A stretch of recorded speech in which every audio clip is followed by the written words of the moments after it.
Item 4 deals with the NSP contract, the Neighborhood Stabilization Program.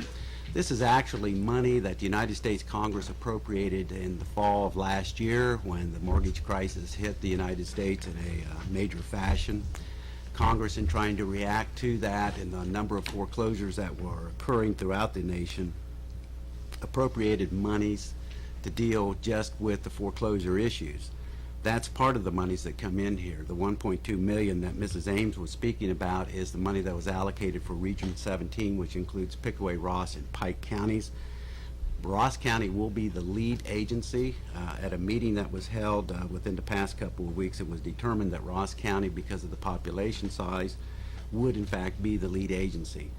Now, some of the areas that have been designated for the either demolition and or rehabilitation of existing structures with this money is based upon, as Mrs. Ames had also indicated, strict guidelines established by the federal government and the state government.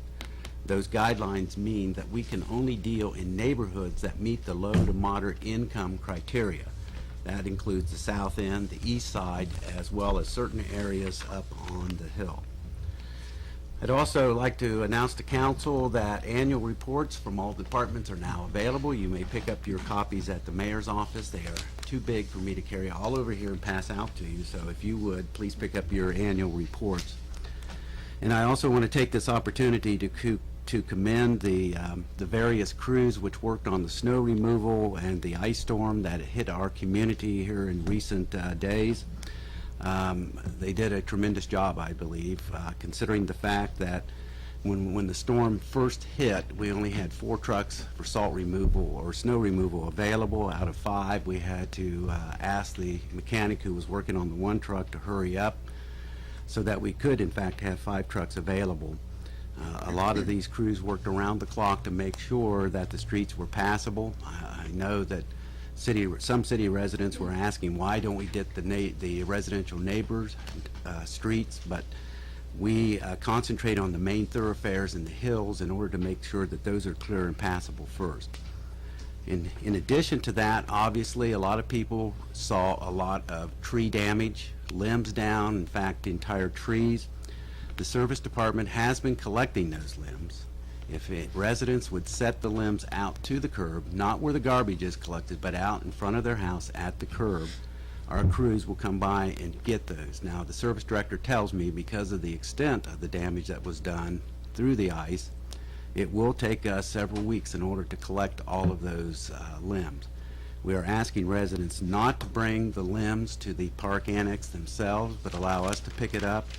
Part of the problems we've experienced in the past that commingled with the limbs are old appliances and some other things that residents determined to not wait for a large item pickup and go ahead and dispose of it in the park, and then we have to pay for it. But we would ask the residents to collect their limbs, place them out in front of their residence, and we will get to those as soon as we can. Thank you, Mr. President. Thank you. Law Director, Mrs. Eddy. Thank you, President Schultz. Members of council, with respect to item 2, which is again the fact finder matter, as mentioned by Mayor Sulzer, you do have a time frame in which to respond. That time frame is 7 days from the date the fact finder's report was sent. It was dated the 2nd, so this is the last day that you can take action on this. Any failure to take action is automatically deemed to be an acceptance of it. With respect to newly added item number 4, the it deals with a joint cooperation agreement on the Neighborhood Stabilization Program, and as mentioned again by the mayor, the Ross County Commissioner, I should say the Ross County has been selected as the lead entity in that matter, and so that places a large burden on Mike Ader as Ross County prosecuting attorney to kind of coordinate all of this and make sure documents are where they need to be and meet the deadlines. So I'm sure that he would appreciate that we have this passed by the deadline of February 27th, which does give us till the next council meeting, give you an opportunity to read it.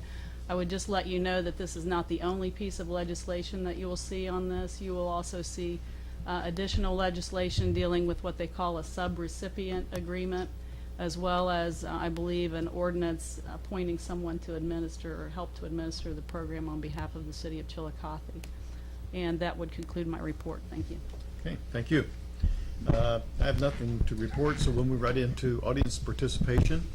If there's a member of the audience that wishes to address council, please step to the microphone and remind you of Council Rule 21 that requires each speaker to give their name and address, and that we limit each speaker to 5 minutes and each subject to 15 minutes. My name is Tom Castor. I live at 164 South Walnut, and I came to talk about red flex, but I didn't come to argue or beat up anybody. A matter of fact, the thought just crossed my mind that you could put one of those up where I live at 6th and Walnut, and we could call it Narco Flex. You could take pictures of the dope dealers and the people buying crack.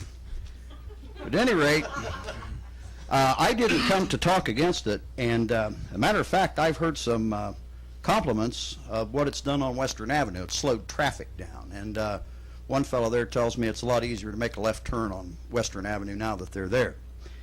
I have, however, a couple of questions that I've never seen an official answer to, and that may be my fault. Perhaps I wasn't paying attention, but I wanted to know what the city's expected receipts would be on red flex for the year 2009. In other words, what's been budgeted as that the city would receive as a result of this system. The number being tossed around on the street is $400,000. I don't know whether that's correct or not. The other part of it is there's another rumor going around that these refunds are coming directly from the city of Chillicothe, and Red Flex doesn't have to put in anything on it.